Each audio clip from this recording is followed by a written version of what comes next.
I don't have a new dance history project to do. Karun took us through some weird ones. We did Ishtar of the Seven Gates, and I have the original priest's robes upstairs in the closet, and I have Miss Ruth's original costume from one of the scenes in that.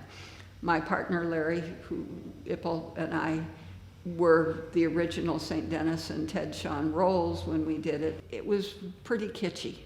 We built the seven gates. Mike, we have still the seven gates in storage. Mike's been trying to get rid of them for years because they take up so much room. But Ishtar, the story of Ishtar is she walks into hell, basically, to get Tammuz, who's her love, who's dead, on a bier covered with a black veil. And they're a whole group of lovely little Art Deco girls crouched as a sculpture under the black veil. Ishtar descends into hell by buying her way through all the priests who are guarding it, and she has to remove all the bling until she has no more bling on. And then she encounters Miss Ruth. Miss Ruth was the original of Ishtar. She encountered the original Queen of the Night, who was Doris Humphrey.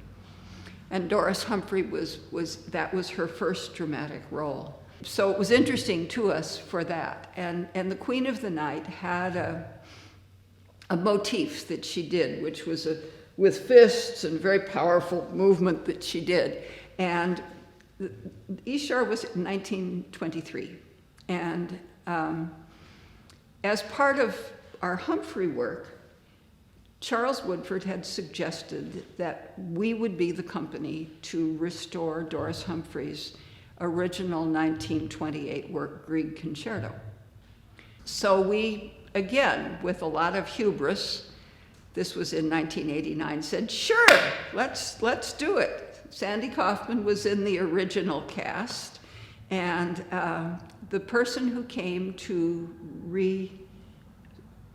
reconstruct this lost dance of Doris Humphrey's was one of Ernestine's classmates and had been in the original production with Ernestine in 1928, was a wonderful, wonderful modern dancer named Eleanor King.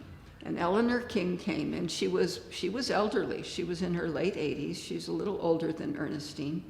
And she had this whole group of students who were ballet trained, who didn't know anything about Doris Humphrey technique.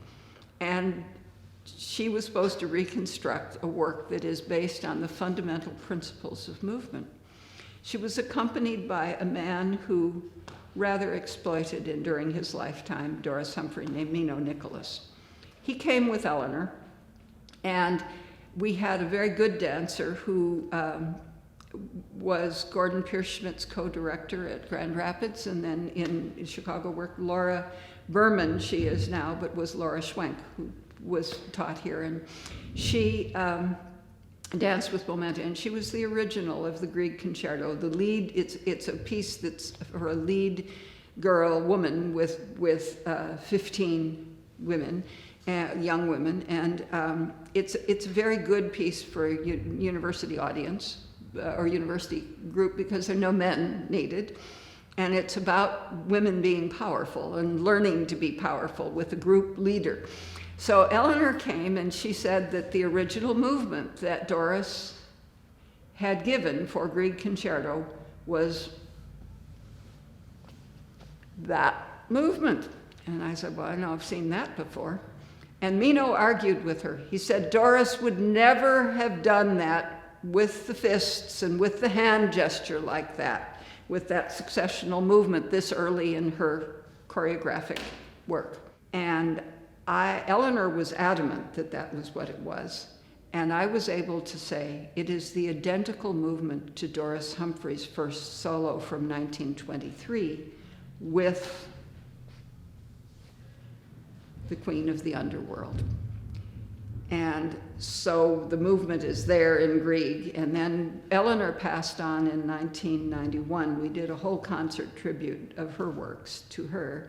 And Ernestine finished fleshing out Grieg. Eleanor left us with a blueprint, but Ernestine put all the color and the coaching into it. And we still do Grieg Concerto. We're the owner of Grieg Concerto.